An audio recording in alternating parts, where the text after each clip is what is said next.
오늘은 베드로전서 1장 13절에서 25절까지 말씀입니다. 베드로전서는 여러 가지 시험과 고난 중에 있는 초대교회 성도들을 위로하고 격려하기 위해 기록한 말씀이다라고 어제 말씀드렸습니다. 그러니까 그리스도인들에게 이 시험이라고 하는 것은 당연히 있는 것이다라고 하는 것이 초대교회 성도들의 자세였고 그들의 마음이었습니다.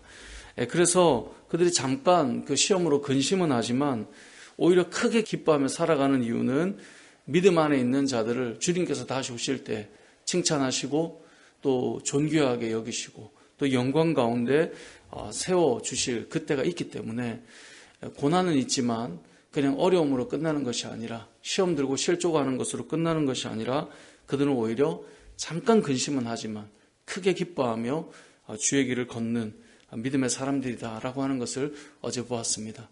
그렇게 되게 만드는 것이 산 소망이라고 어제 본문에는 이제 기록하고 있는 것이죠. 그렇게 산 소망을 가지고 하늘의 유업을 바라보며 살아가는 이 성도들이라고 하는 것을 말씀하고 나서 오늘 본문 13절에 보니까 그러므로라고 되어 있습니다. 그러므로. 그러니까 이러이러한 것이기 때문에 그러므로 한 번 더 정리를 하는데 너희 마음의 허리를 동이고 근신하여 예수 그리스도께서 나타나실 때에 너희에게 가져다 주실 은혜를 온전히 바라라. 그러니까 주님이 다시 오실 때 그때 주실 은혜를 온전히 바라고 믿음으로 잘 견디며 또 힘을 내어서 가야 된다라고 말씀하는 거예요. 그래서 두 가지를 권면해요. 하나는 14절에 보니까 너희가 순종하는 자식처럼 전에 알지 못할 때에 따르던 너희 사욕을 본받지 말고, 그러니까 예수님을 만나기 전에 하나님의 자녀가 되기 전에 따랐던 그 사욕으로 살지 말고 15절에 보니까 너희를 부르신 거룩한 이처럼 너희도 모든 행실에 거룩한 자가 되라. 그러니까 다시 말해서 거룩한 삶을 살라 이것입니다. 하나님이 거룩하시기 때문에 16절에 보니 내가 거룩하니 너희도 거룩할지어다 하셨느니라 라고 말씀합니다. 그러니까 오늘 본문의 내용은 어제 말씀과 이제 연결이잖아요. 초대교회 모든 성도들은 시험과 고난이 있었어요. 하지만 주님을 다시 만날 때 그때 칭찬하실, 그때 존귀하게 또 영광스러움을 얻게 하실 그때를 바라보며 너희가 나아가야 된다. 그렇기 때문에 이제는 이 땅을 살아갈 때 너희가 거룩한 삶을 살아라 이 말을 하는 것입니다.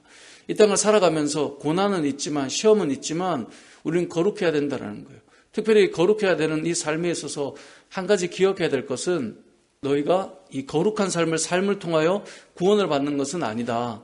구원을 받았기 때문에 거룩한 삶을 살아야 된다. 지금 이 말을 연결해서 하고 있는 것입니다. 그래서 18절은 뭐라고 말씀합니까? 너희 조상이 물려준 헛된 행실에서 대속함을 받은 것은 은이나 금같이 없어질 것으로 된 것이 아니고 오직 흠없고 점없는 어린 양 같은 그리스도의 보배로운 피로 된 것이다 라고 말합니다.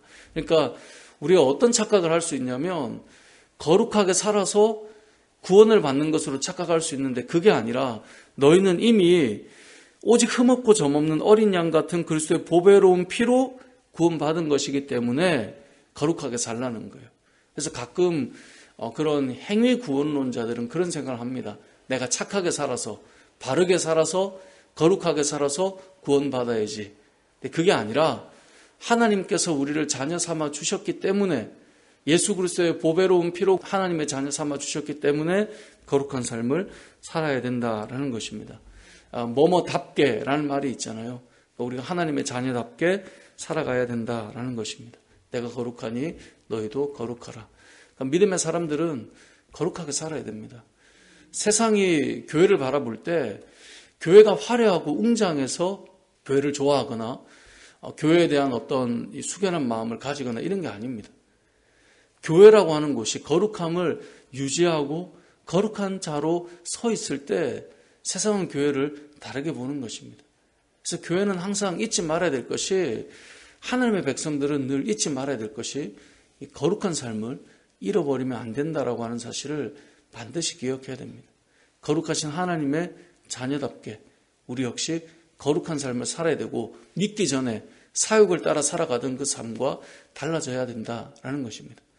두 번째로 말씀하는 것은 22절에 보면 너희가 진리를 순종함으로 너희 영혼을 깨끗하게 하여 거짓이 없이 형제를 사랑하기에 이르렀으니 마음으로 뜨겁게 뭐하라고요? 서로 사랑하라. 그러니까 고난의 때에, 시험 있고 어려운 때에 내가 믿음을 지키며 거룩한 삶을 사는 것과 함께 또 하나 중요한 것은 형제가 서로 사랑하는 것입니다. 믿음의 공동체가 서로 사랑하는 거예요. 그게 고난과 시험을 이기는 교회 공동체의 모습이었습니다. 그래서 공동체는 항상 서로를 돌아보고 마음으로 뜨겁게 사랑하였습니다.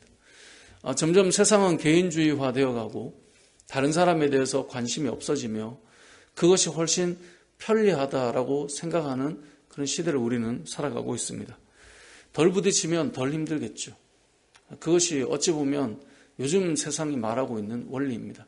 힘드니까 서로 바라보고 서로를 신경 쓰고 하지 말고 정말 그냥 각자가 살아가는 것, 그것이 훨씬 더 편하고 유익하다라고 생각을 합니다.